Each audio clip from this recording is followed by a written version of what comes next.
Thank you, Shannon. I appreciate it. And thank you for all the attendees. Looks like we have a very nice audience this morning. Looking forward to digging into this a little bit and sharing a bit of our perspective on what we've seen happen in the mobility market, especially as it relates to construction and a lot of the industries that we serve with AboutTime. First of all, I was a general contractor by trade and kind of grew up in the industry. And so at a young age, started out as a young general contractor, had labor crews, and was a subcontractor also. So I did my own projects as well as had employees working for me that were self-performing, concrete, framing, carpentry, other things like that. So myself and another general contractor back in the early 2000s were trying to build our businesses and become more self-sufficient. And what we both learned pretty quickly is that a lot of the processes and the systems and the approaches that companies like ours were taking to into the marketplace were not very efficient. So our quest to try and find something to help us solve these challenges that AboutTime solves today were very unsuccessful. So because we couldn't find anything in the marketplace, we decided to get together with a couple of software engineers and actually start working on building something that would help meet the challenges and solve those things that we were running into as contractors ourselves. So as you can imagine, it's been a bit of a long journey. We've been going for a little bit over a dozen years now since we first started on that very first line of code. So with that background, I'll get a little bit into the slide deck here and talk about how we've gotten to where we are. So the first thing is, not to toot our own horn, but as far as innovation awards, we've been fortunate to have recognition within the market from authorities and experts that have awarded us with several different recognitions over the years of being a very innovative and technologically advanced software company for the construction industry. As you can see, between ConstructTech's most influential and also the World of Concrete, where we've continually, year after year, been able to receive awards as the most innovative product in construction and technology. For those of you that may be familiar with the World of Concrete, there's anywhere from 65 to over 100,000 attendees every year at that event. So it's the largest single event in the construction trades annually in the United States and North America. And so when we're recognized as the top vote getter in all of construction technology, it's quite an honor, and we strive each year to do well and be successful in that, because it does give us the feedback that we're looking for, that we are doing the right things. We're focused on solving the challenges that companies like yours are experiencing. So the one thing that we really were very keen on from the very beginning is trying to keep the mobile devices and the things that would be out in the field guys' hands as simple as possible.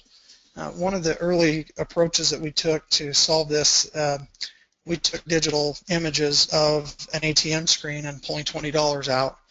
And what we decided collectively as the founders of AboutTime is that if we could create something that would be simpler and take less steps to pull $20 out of an ATM machine, that we would be able to be successful, that anybody on any crew or in any company would be able to use this system.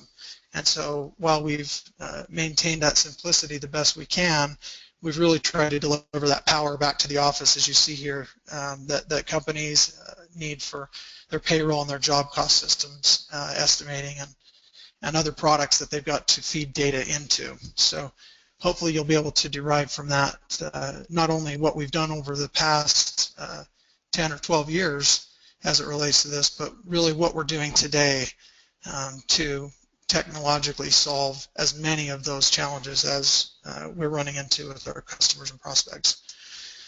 So a little bit of a mobility timeline.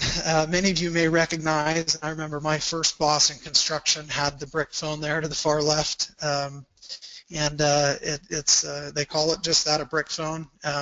You could drive a nail with that thing, so very durable, rugged, Pretty dependable, really. But as you can see from the early 70s when the first mobile phone came out up to 1997 when Palm Pilots debuted, there wasn't a whole lot of advancement. As we get into the late 90s, 1999, BlackBerry came out. And the story I was telling you about back in 2003 with me and another contractor, we started development on the Palm Pilot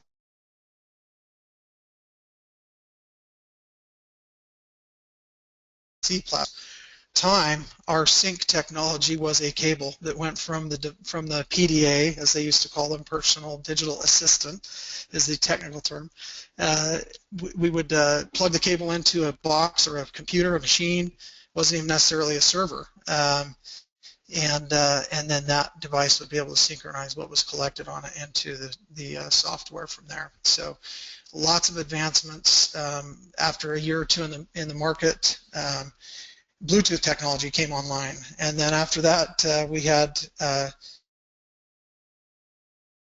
modems where I'm from the PDA through this modem, and it would send the collected time punches and information like a fax, and you literally heard the fax screeching as the data was synchronizing. And then Wi-Fi came on and so on. So it wasn't until 2007 that the iOS release of the first iPhone came onto the marketplace. Now we were very quick and early adopters on the iPhone, and also Android. We had concurrent development, native code being written for both of those as they came online. And I can remember very well, in fact I remember the same comment from customers and prospects about the BlackBerry. And they would tell me, Mike, you're nuts if you think I'm going to stick a BlackBerry in my field guys' hands and let them,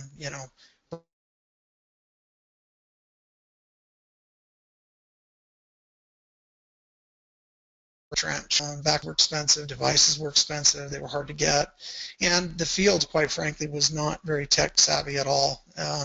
They did, a lot of them didn't even have their own flip phone. So as a marketplace in construction generally, we've advanced significantly, and of course the rest of the world is beating a trail ahead of us in construction. So fast forward to the iPad and so on. As everybody knows, we have hundreds of different Android type devices available in the marketplace. iPads, come out with 5 or 6 versions by now. So we've really advanced rapidly after this point, in the early 70s. But as far as the timeline goes, that's kind of interesting to look at it all in one place. But we're a little bit more interested today in talking about where we are now and kind of where we've been the last 2 or 3 years since 2010, since the iPad came out. So the way that we've been able to do that, as you can see on the far left here, we have field staff. We've gotten thousands of comments and feedback from customers and prospects. Their office personnel, those payroll admins, CFOs, IT directors, others who have helped us round out our offering to the market and also add some pretty innovative and cool things that we're adding all the time. We've added construction companies that are small to our client base, and then all the way up to very large enterprise customers that have many thousands of employees in all 50 states. We have a lot of partners in the construction trades and industry. We also have a lot of partners that are managing customers of all industries that are in maybe consulting. They may have manufacturing customers or companies that are doing any number of different things in the small to medium business market. And at AboutTime, we've focused from a marketing perspective in construction, but we, again, even have partners that have very little, if anything, to do with construction. And their customers find this solution very valuable as well. And then many of you on the line may have met us or seen us at a trade show or construction trade event or conference. We do dozens of those every year and have done for, at least 10 years. So we have the opportunity to shake hands and come into contact with people from all over the world very heavily concentrated in North America, of course. But what we're hearing from the marketplace is that we're doing a lot of the right things with the solution. So let's dig into a little bit of those things that affect exactly what we develop and how we go about the roadmap that we're on. So first of all, there's a lot of external factors and things that affect what options we have. We talked about the growth of mobility in the industry and the numberless options of different devices that are offered. So that's a very big factor that has really changed the game for us. We're not sticking a Palm Pilot in a field guy's hands that has never seen one before at this point. Even our young children, a lot of them have smartphones now and know how to navigate those. So that's really changed the discussion with the companies that we're coming into contact with. One of the things from a product standpoint is there are very strict compliance standards that have been risen up and mandated even in a lot of cases. As it relates to who the employee specifically is.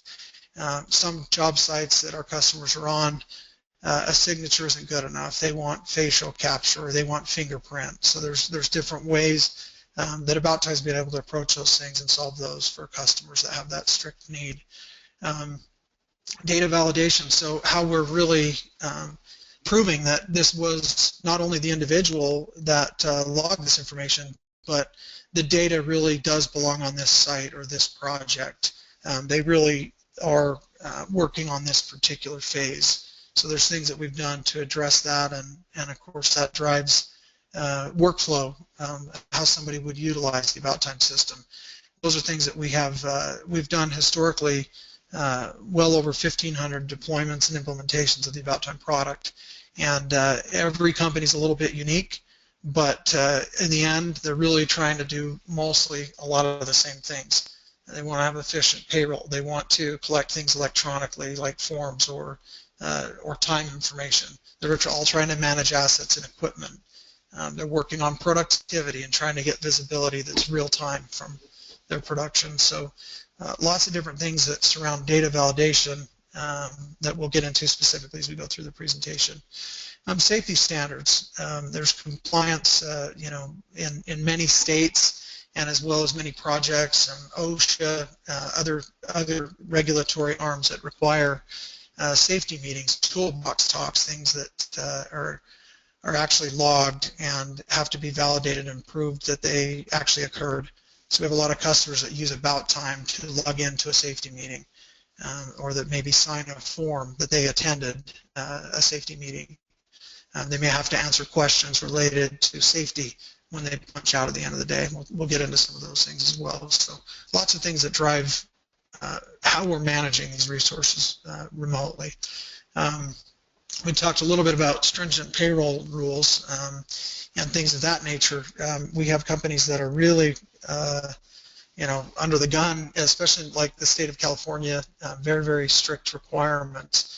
We have many times heard great feedback from customers that are thanking us profusely because we just saved them a bunch of money in an audit, or we helped them be in compliance even though they weren't aware of all the laws and the rules, because as a default, AboutTime was able to validate and log information that kept them safe from a liability standpoint. The labor laws, not only do they require more documentation, but as a law, it's mandated throughout all 50 states that beginning and end of shift times need to be logged. A lot of companies maybe aren't in compliance there. Their employees are still writing down 8 hours for the day or 8.5, and there's no record of when they arrived, when they departed, what breaks they took, did they get a lunch. And so when there's some kind of a claim related to labor, companies are losing. The employee always seems to be right in a lot of cases. And some cases they probably are. So our whole approach with this is to give you tools that you can trust your employees but verify the information, to give them a better tool to be honest and accurate. Because again, when it comes to you paying your invoices for materials, They're counting every bolt, they're counting every piece, every bend, every fitting, every ton of something, every yard, every bundle. There are so many different things that you're maybe tens of thousands, hundreds of thousands of different items that you purchase in a month to run your business, and every one of them is accounted for. But when it comes to labor and it comes to these issues that AboutTime addresses, a lot of companies and a lot of people culturally are a bit more lax. And so because as business owners, we don't get to be lax on those things that are very specific. We need specific tools that are accurate out there in order to validate the information that we're trying to gather, and also make sure that we are in compliance. So I'm going to take a quick tour just through the AboutTime offering. When we came out into the market, really our main goal, and this is what the purpose of the ATM screens was, is to get rid of timesheets, get rid of those time cards, or time being written on a 2x4 or some kind of a wrapper or a box, and it ripped off and handed in. From that all the way up to even a spreadsheet that's manually generated after the fact. But our goal here in this example is we got a time card and then we got a Palm Pilot. And really what we wanted to do is to get rid of this guy here by punching in and out on this thing. So really replacing paper.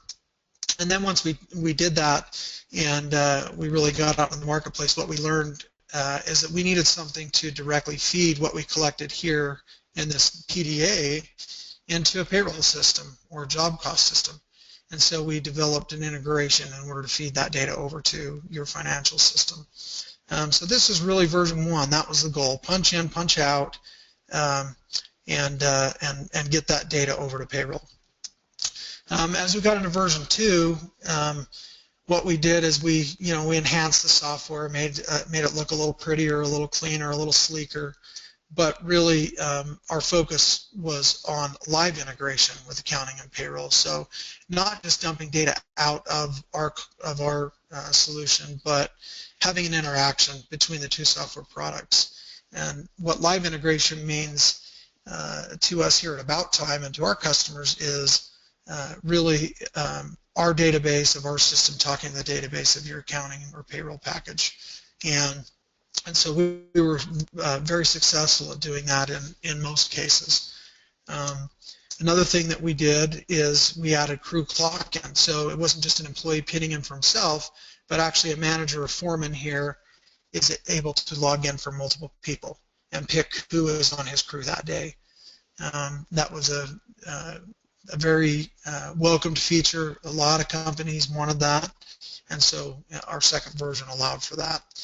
Then we started with the cost coding and saying, okay, I've got 1,000 cost codes in my company, but every job is a little different, and maybe on one job I may have 5 or 10 cost codes and that's it. I don't want to see the other 995. And so we started having cost code assignments per location or per job. We even drilled that down further. I don't have a bullet that addresses this, but where we could say certain employees only have a very specific skill set, so they're only going to see the codes that apply to them that are available.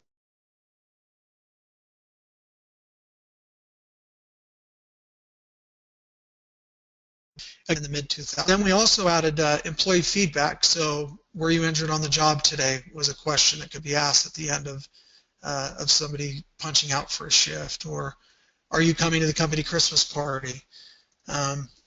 Those are very interesting questions to a lot of companies that I've spoken with and talked to. What I hear is that in a lot of cases they've maybe lost those lines of communication. In this electronic age, maybe their checks generated electronically, maybe it's auto-deposited. There isn't a pay stub that maybe goes out as a form of paper. There's no envelope to put any other announcements or any type of communication in. And so this was one more touch that a company could have with their field employees in getting feedback. Now these questions are customizable, so these are just a couple of samples that I came up with that I commonly hear. So that's something that we added as a part of the feedback from companies. And then we started adding equipment time tracking, so people could actually log in and out of a piece of equipment on a job or location. So they could log the 3 hours they were doing trenching or backfill or grading, etc. And then from there, and this one we heard from the very beginning, was really tough and challenging on a Palm Pilot to capture GPS stamps, but we added GPS location stamps when employees would punch in and out of the software. And then along with that, we also added a geofence, so you could put a perimeter around a job location. Now what this did was at every punch in or punch out, the GPS location was logged, and then when the data came into the office, it would do a comparison against that physical pin on the map of where that job site is at physically, and then compare the timestamp and make sure that that employee was in physical proximity to that job site when they punched in or punched out. Again, this goes back to the earlier slide on data validation. So again, this is a tool that allows you to trust your employees but verify that it's accurate. When a question comes in from a customer that your crew or your guys didn't show up, or that they didn't see them until 3 hours after they were supposed to arrive, this is something that can be validated. Customer not too long ago, just this last few months ago, that gave us some feedback that they had an employee that was out driving their van around on the roads, and on the back of the vans where it has the 1-800 how's my driving kind of thing. Somebody had called in to make a claim that that this company's employee had ran them off of the road, and our customer asked this person that was making this claim what time it happened and where they were at, and the person gave them the feedback, and what they said is, well, that's kind of funny you mentioned that, because the van that you were talking about was 52 miles away at the time that you claimed that he ran you off the road, and I have a GPS stamp of that employee where he was driving that van at the time that you're making that claim. So instantly got them out of some potential liability there, and a claim that clearly didn't happen. So very useful tool, and something that companies really were quite interested in our second version. So from there we added our version 3, and this is going back to the 2008 time period. We had location and task budgeting. So what we see over here on the right is that we have budgeted hours and units, and also percent complete for each of the cost codes on a project here. So this PCI clinic, we've got these hours that are just accruing as people are punching in and out, and that data is flowing into the office as those employees are logging that. So also another very, very nice feature that companies were very interested in. Auto sync is something that we created. Because AboutTime is a native application and runs offline completely, even if you're 3 miles down in a mine shaft or up in a canyon somewhere, or even in an elevator. If you work in New York City, you could be out on the street, and you may not get very good coverage because there's buildings that are a mile high next to you. But AutoSync, what it allows is when data is logged, the information automatically transmits off to the office as those things occur. So that allows for a semi-web-based approach, if you will, to delivering data that's collected when there's a connection available. We were also able to restrict employees to certain job sites. So again, for those of you that have large numbers of employees that are strewn throughout even York State or different states or cities, you're able to assign those jobs to specific employees and crews. We added dashboards, productivity, and field notes here. We have devices, which ones synced and which ones haven't, here in red within the time period. And again, what are my top 20 job sites where we're spending our labor by hours for the given duration. So dashboarding was added in our third version. We talked about auto sync and also job cost budgeting. We added new mobile device options here, Apple and Android, at that time. As we continued to develop on those platforms, we found, okay, there are now tablets and there are different types of Androids, and so we continued to develop through making sure that our code looked properly on each of the different devices, and each application was designed specifically for Apple or for Android. So those were some of the things early on with those releases that were a challenge for a lot of companies, and we were able to do a very good job keeping ahead of those and really focusing on not only having some of the best features that the market was demanding and really needed, but maybe the prettiest way to collect the information. So after that, we added field notes and pictures. As you can see here, this is the old BlackBerry device and a very early version of the iPhone. And those photos are not external to the AboutTime system, but they're taken within the app. And so when they synchronize up, as you can see, this screen on the top here of the actual control center, you're seeing the software in the back office where the photo has actually come from the field and been pushed in on that job site. So that was pretty innovative. And of course, we've added this stuff onto reports and other things where when something occurs, when something is logged and documented, you actually have it organized for you, as opposed to trying to hunt and peck a photo that was taken 3 months ago and uploaded by who knows who and who knows where. We've just heard horror story after horror story of Drox or other solutions where somebody thought they put something in there, but it never really finished uploading, and so they go back 2 weeks later when they need it, and they've actually got to go all the way back out to a job site and snap another photo or take another picture. So not only photos, but audio notes, text notes also. And as we mentioned, each of those go into reports. And then we added assets and equipment management here. So you're able to log where your equipment is being utilized, who has access to it, assigning that to not only a site and a location, but even an employee or a group of employees that have the ability to log time and usage and productivity quantities against a piece of equipment.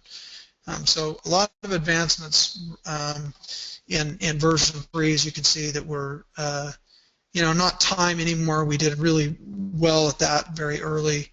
The integration, we've always maintained a pretty solid link to over 100 different systems.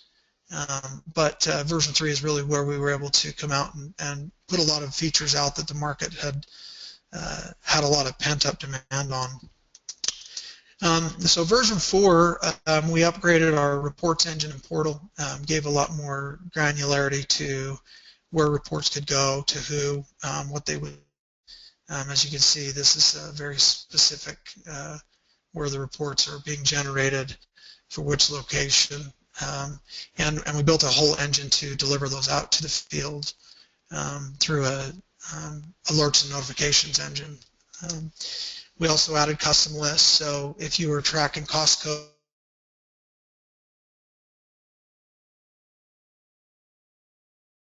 union, which is something very specific to a location or a workflow, custom lists allowed us a different field to collect additional data from. Our service center it's basically a little applet that installs on your server and behind your firewall, and it moves data and information back and forth. It triggers an event to happen in AboutTime, so it can pull something or dump something off and feed it somewhere. Just allows for you to have offline control of what's going on with the software. We added weather service, so this has also been a very large and interesting thing for a lot of customers. This weather is automatically logged for these locations. It can be set up what time you want the weather service to run, how often. And then once it does, that data is logged and archived forever for you so that you have historical weather data for each one of your job sites.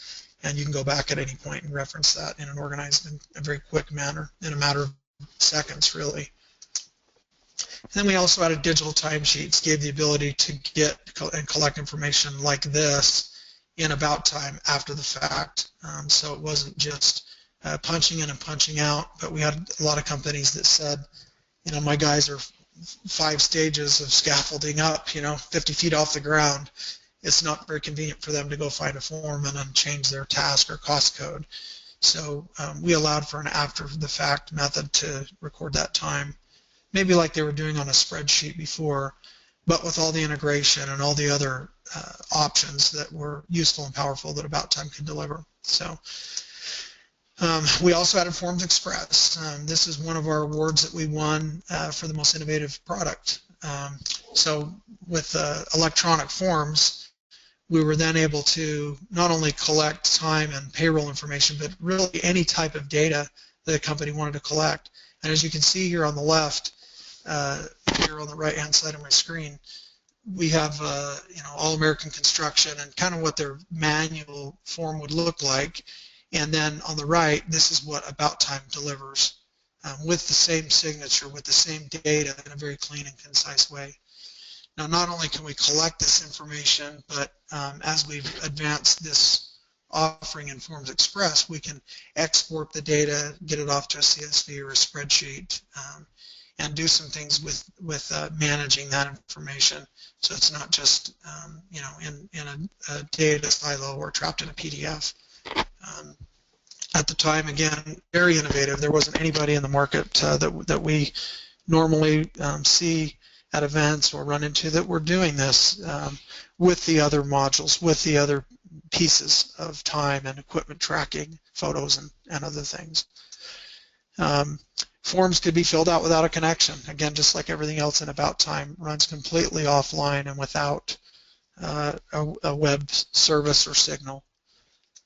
Of course, this reduced many errors in not only collecting the data, but also making sure that the information actually got to where it was supposed to.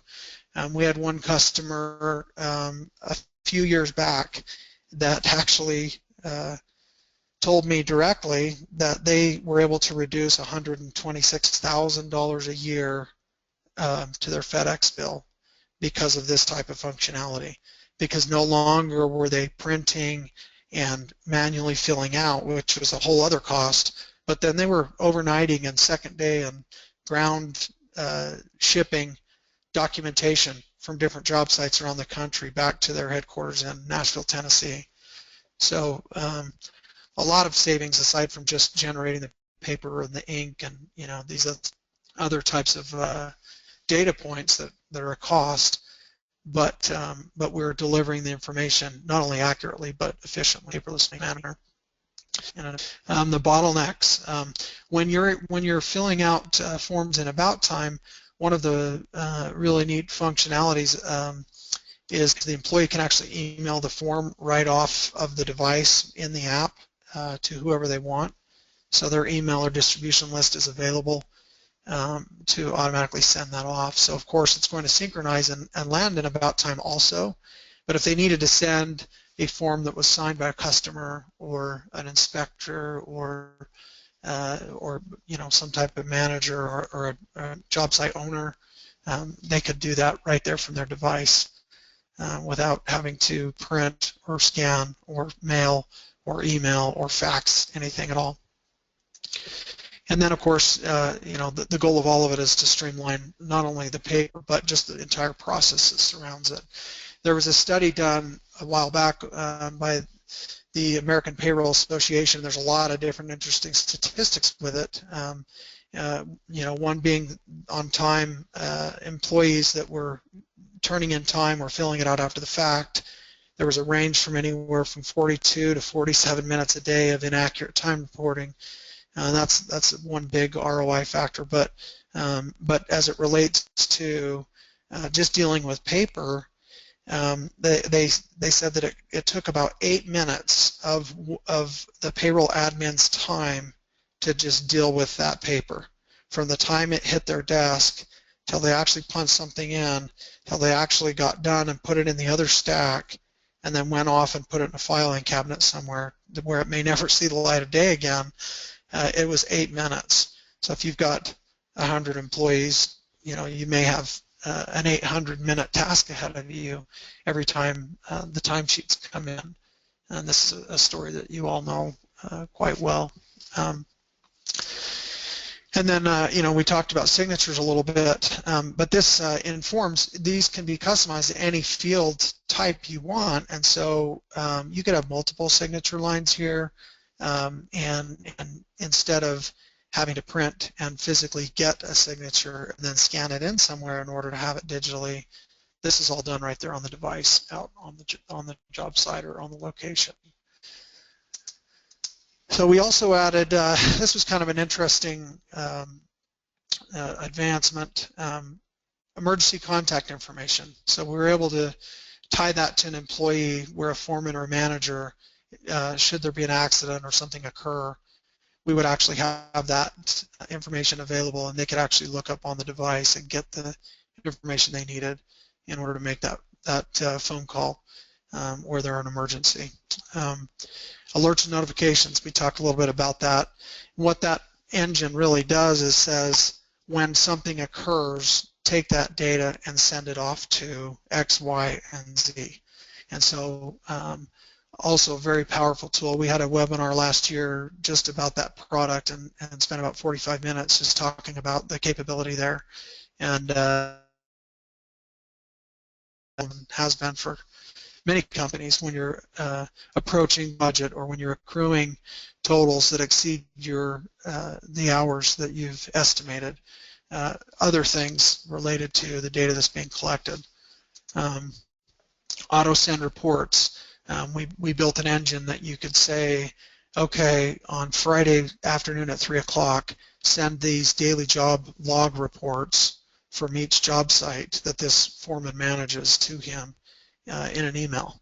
And that way, without logging into anything, without doing anything other than just getting his email or her email, that manager could actually have all the data at their fingertips without physically having to go out and get it in the AboutTime system. Closeout service is something that a lot of, especially larger customers, really wanted and needed earlier on. And what that does is allows for the data to be locked down once it's ready for payroll processing, so that somebody can't go back in later and make an adjustment for a payroll period or for data that has already been blessed and validated and confirmed, so that again you have not only accuracy, but that there's an audit trail and a check and balance with that data that you've actually written a paycheck off of already. So in version 4.6, which now we're going to get a little more specific into the 4.x versions, because that's the current version that a lot of customers are on, would be 4.6 up to 4.9. 4.6, we added the web clock. So this allows for somebody on any device that can get a browser to actually put time in through AboutTime without actually having a application installed. This allows for office staff and other personnel that maybe it didn't make as much sense to have a mobile application for them because they're at a desk or they're working from a remote location somewhere at their computer. This was a better way to allow for everybody to use the exact same product and system. Again, real-time punch in and out, or even the digital time functionality where somebody could go back in after the fact and generate a timesheet for the previous day or week.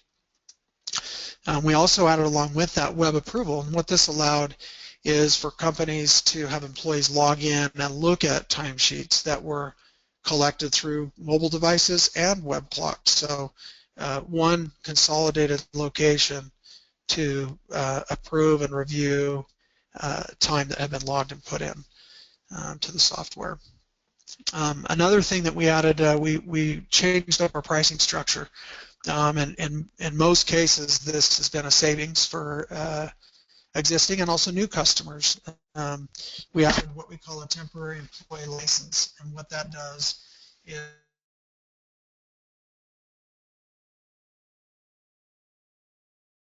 company count on, and then our system just pings their installation once a month to see if they've gone over the license number they've purchased, and they're able to rent, so to speak, a single employee license for $15 for that month. So That was a big request from certain industries, restoration and things like that, where there's a great fluctuation in employee count. So that was added as an option.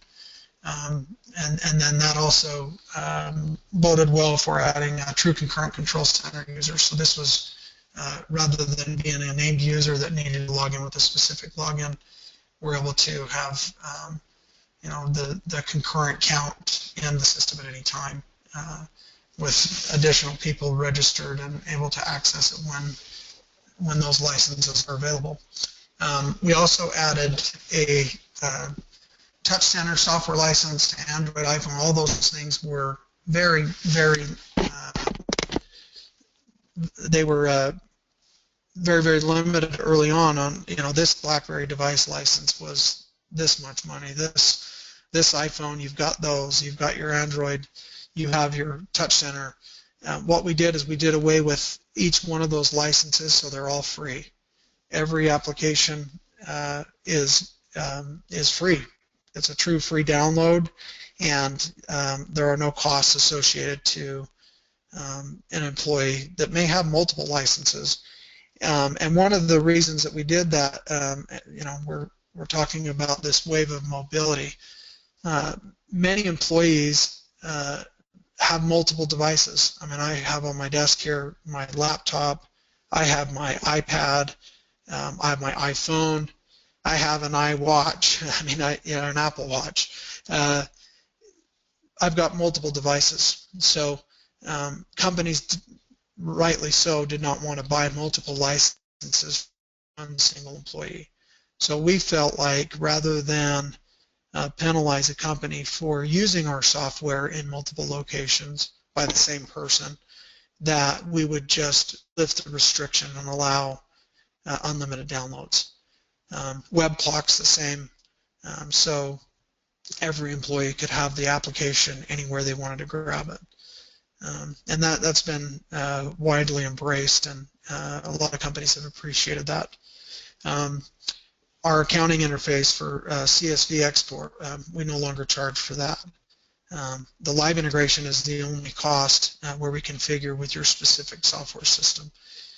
And then the service center, we don't charge for that either. So really, we've just opened up the capability for you to use the software in its most powerful state without having additional costs added. So that's all the past, and then the 4.x is a lot of the current, of course, and then we have this 5.1 release that's going to be coming out in the coming weeks. So with that, I've got some screenshots and some specifics that we'll get into. To get to the real technical details or more formal overview, we'd love to hear from each and any of you who are ready to pursue this a little bit further. But on a higher level, we've done great enhancements on the AboutTime engine. So the different options that we can now offer are widely developed and are substantially improved from what we've offered in the 4.x versions. Different shift rules. So again, I've got some specifics on each of these that we'll look at, but there's more than one shift now, or even more than one default shift. Holiday pay is now being addressed to a greater level, and then record audits. We've improved how we're managing those for you as well. Again, on the workflow side of things, so not just the software and the buttons and the tabs, but how we manage the overtime has been enhanced, and the tools that you're given to actually manage that. Shift differentials, holiday pay, again, like we talked, not only on the pay itself, but the different codes that we're able to track uniquely are completely enhanced in 5.1. We have an improved user interface on the mobile side. So we've improved, some of the buttons are a bit larger.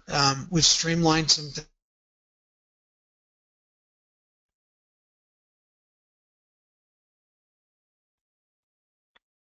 5.1 so far. So look and feel, just as a high level. So here's 4.5 on the left. And in the center we have 4.9, and then on the far right we have on the far right here, we have the 5.1 that will be in this next release. So the colors are a little bit different on these each. That's just kind of how that worked out. But generally, the more important thing is when you click into each of these, the way that the information is organized is improved. You can see here group privileges and restrictions were added to that menu. A lot of these other ones are the same. Companies and divisions is still here. And again, as we move over to the right, where we're at today, looks very similar on this level. Payroll settings also, we have a very, let's see here, I'm getting a report here that the PowerPoint may not be showing properly. Hopefully that's better. Okay. So overtime rules, as we talked about, are enhanced greatly. A holiday manager, this is all found on the menu bar, whereas before there was no holiday manager in here. The rest of the items are similar, but again, there's more content behind them when you drill in. So let's look specifically. In the company settings, we've added quite a few other options here. Cloning overtime records, so if you've got mass records that are a certain way, and there's some settings here for custom lists like we talked before. So if you've got some unique situations, we can help address those there. We've got auto-generate holidays at the very top. That's completely new. And again, a lot of these other tabs would be similar here. Purge face capture if older than. So didn't talk specifically about this, but there's a capability in the 5.x version where employees punch in and out, and it actually takes their photo as they clock in or clock out. And so this is an area that will clean those up after, you know, a couple of pay cycles have gone through. So quite a bit different in the menus themselves and more information in them. We talked about, as we look at the tab here, pay groups assigned to certain employees or unions. So again, you know, this union field is now a part of the default in this manager. We have here on the overtime rules, we've got overtime 1, overtime 2, pretty standard. We've got cutoffs here, so you know, 8 hours in a day, 40 in a week, the 7 consecutive. This now use Saturday, use Sunday. What this is again, if somebody's working over a weekend, we can put a specific setting in to change that rate and make that different. Overtime when 40, what that does is we actually have the ability to take overtime, say they work 45 hours in a week, we can take that overage of 5 hours and disperse it back through the week on each unique day where the overtime belongs, so that the Friday job or the job towards the end of the pay period or the week doesn't get blamed for all the overtime hours and labor. So also a very widely embraced functionality with overtime. The pay codes and rates, again, we've added, as you can see on this screen, day, evening, and night pay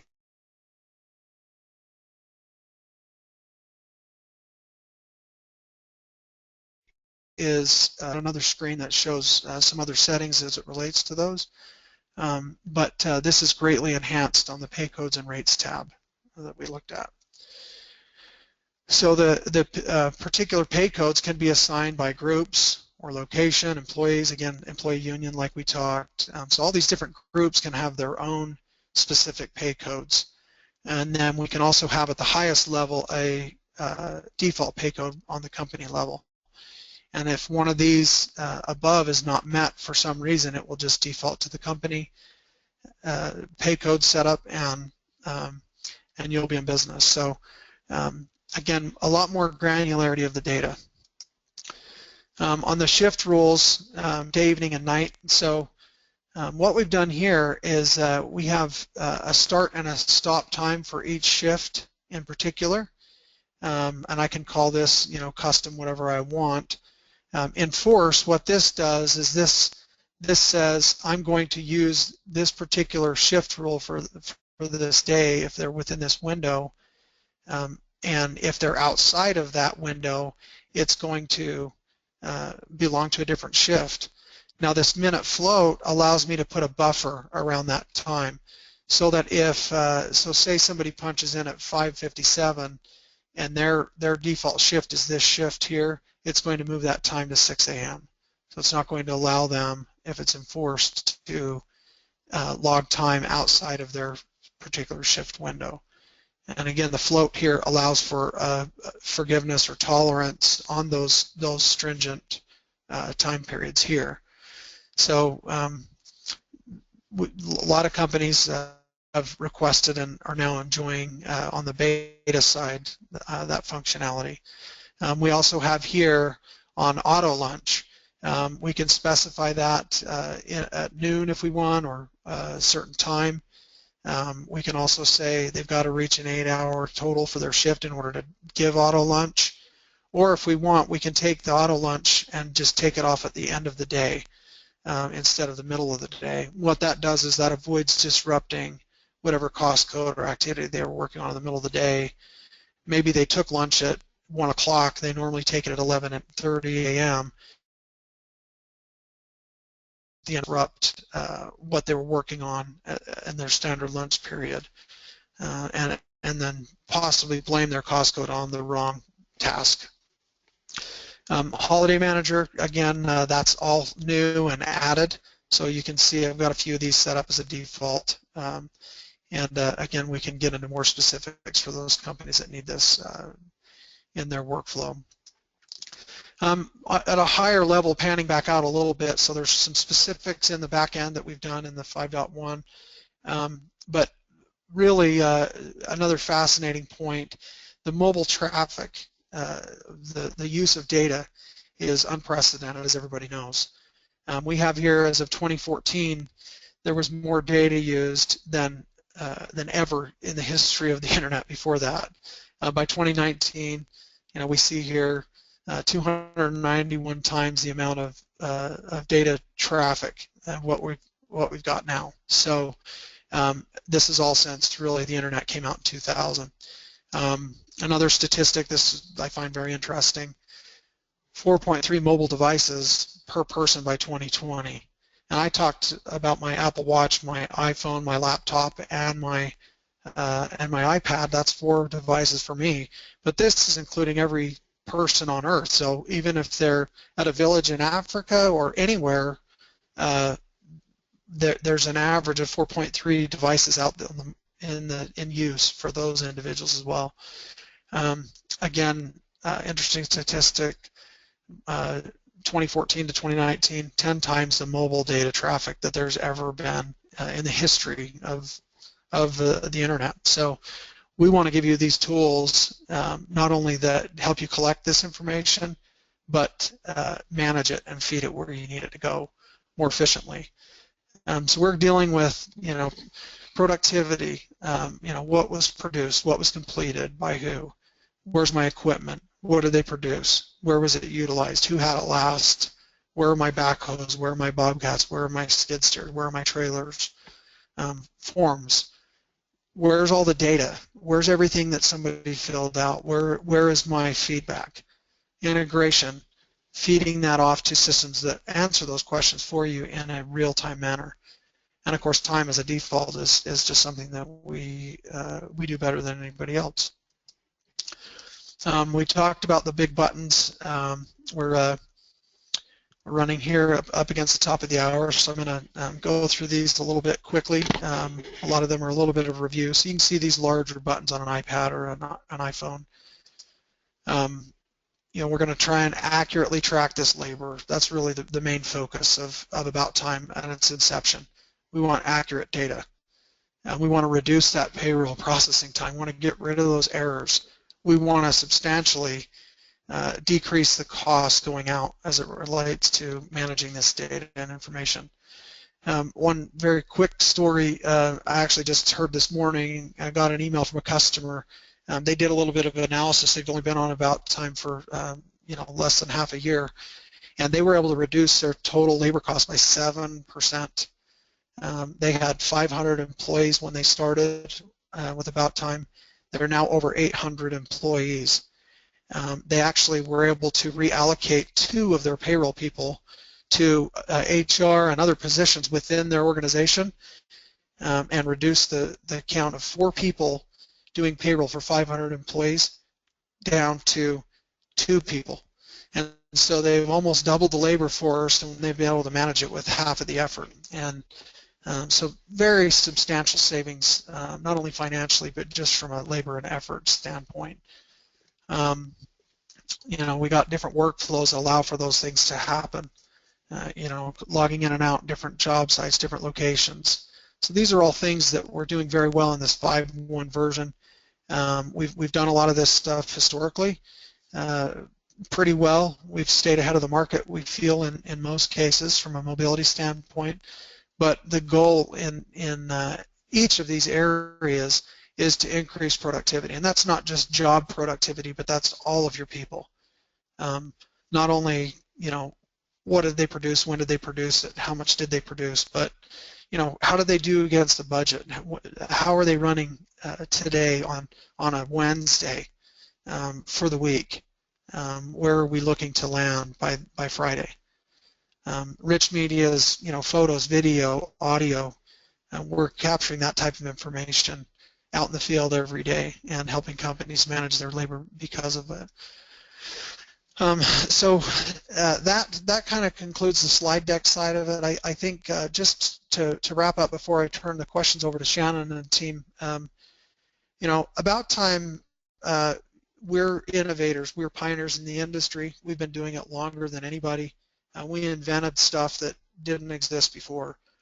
And the reason that we did it is because we knew there was a real big problem. And because we've done this with 1,500 plus companies out in the marketplace, we've seen a lot of different scenarios and challenges, and we've addressed most of those that we've run into. So we continue to enhance and develop and improve, and we're very excited to get a lot of companies up on this 5.1 version.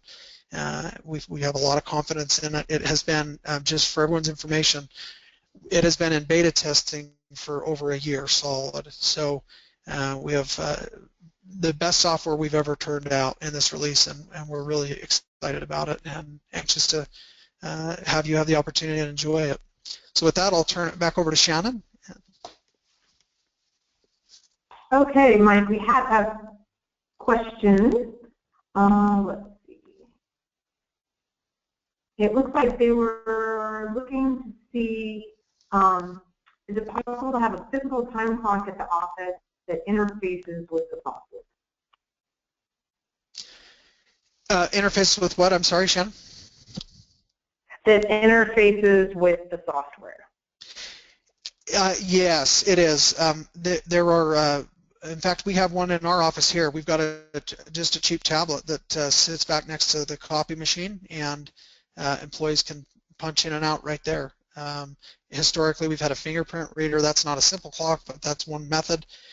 Or now with the web clock, somebody could log in from their desk. So multiple options, but in its simplest form, a $50 Android device mounted on a counter works great.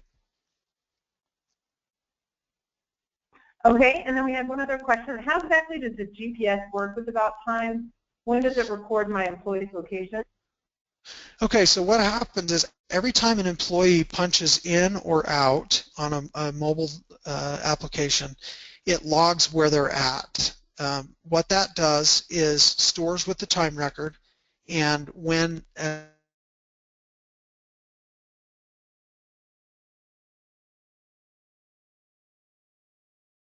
off record, running the battery down throughout the day, but it does grab a fix each time they punch in or punch out. And then at that same time that it lands in the office, that's when the geofence calculation is made and the comparison to the job that they're actually choosing that they've logged into is analyzed. And it doesn't prevent them, I hear this question a lot, it doesn't prevent them from clocking in or out if they're not in the area.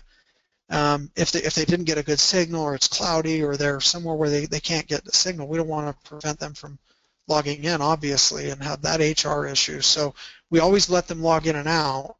The difference is it's going to notify someone in the office. And we actually, on the alerts and notifications engine, an email can automatically go out of that infraction when it occurs to somebody who needs to see that. So. Okay, Mike, with that, we don't have any more questions. Just wanted to let everyone know that we will be sending a recording out in the next 2 days of the content. And if you have any questions, feel free just to reply with any questions, and we'll be happy to get back with you. Again, thank you for your time, and we look forward to learning more about AboutTime Technologies and mobile resource management.